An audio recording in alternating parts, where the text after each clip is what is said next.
میر خلیل الرحمان foundation اور British Asian trust کے درمیان ذہنی صحت کے لیے مہم مل کر کو لانچ کر دیا گیا۔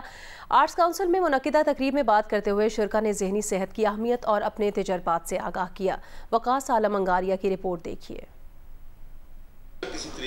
میر خلیل الرحمان فاؤنڈیشن اور برٹش ایشین ٹرسٹ کے اشتراک سے ذہنی صحت کی آگاہی مہم مل کر کے سیشن میں گفتگو کرتے ہوئے سینئر صحافی حامد میر نے کہا کہ خود پر ہونے والی فائرنگ کے بعد انہیں اندازہ ہوا کہ ڈپریشن کیا ہوتا ہے اور اس سے لڑنا کتنا ضروری ہے۔ میری ٹریٹمنٹ کر رہے تھے، ان سے میں نے پوچھا کہ ڈاکٹر صاحب میں 8-10 دن میں کھڑا ہو سکتا ہوں؟ انہوں نے کہا نہیں، 8-10 مہینے لگیں گے آپ کو۔ میں پھر مایوس ہو گیا۔ اب وہ فزیو تھراپسٹ نے روز میرے پاس آنا شروع کر دیا اور اس نے مجھ سے زبردستی فزیو تھراپی جب کرانی شروع کی تو اس کی گفتگو سے میں نے اندازہ لگایا یہ فزیو تھراپسٹ نہیں ہے، یہ سائیکو تھراپسٹ ہے، ٹھیک ہے نا۔ یہ مجھے نا ڈپریشن سے نکالنے کی کوشش کر رہا ہے اور اس نے مجھے نکال دیا اور تکلیف تو مجھے بہت ہوئی، لیکن 10 دن کے بعد میں چل تو نہیں سکتا تھا لیکن میں بستر سے اتر کے کھڑا ہو گیا تھا۔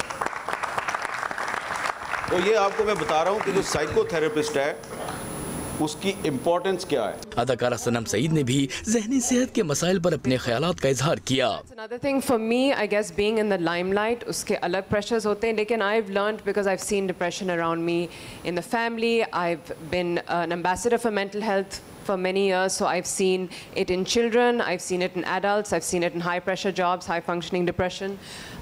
So I try to make sure کہ میں ڈپریشن کی شکاری نہ بنوں۔ تقریب کے دوسرے مذاکرے میں مقررین نے زندگی میں آنے والے ذہنی جھٹکوں اور ناہمواریوں سے متعلق اپنے تجربات سے آگاہ کیا۔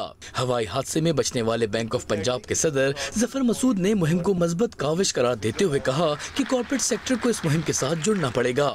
جب تک آپ اس کو امبیڈ نہیں کریں گے into your system one way اور دی ادر، چاہے وہ انڈکشن کے ٹائم پہ ہے، چاہے وہ ٹریننگ کے لیے ہے، چاہے وہ پروموشن کے لیے ہے، چاہے وہ آپ کے جنرل بیہیویئر کے لیے ہے ود ان دی آرگنائزیشن، تب تک آپ مینٹل ہیلتھ کو ایڈریس نہیں کر پائیں گے اور it's a very complex metre.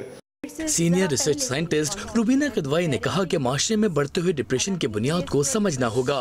Parenting پہ specific messages and also I am very concerned about youth, our youth, because they are feeling lonely and alienated and they're actually reaching out and nobody is listening. تو یہ دو چیزیں میرے خیال سے parenting advice اور youth کی سننا کہ how do we help you۔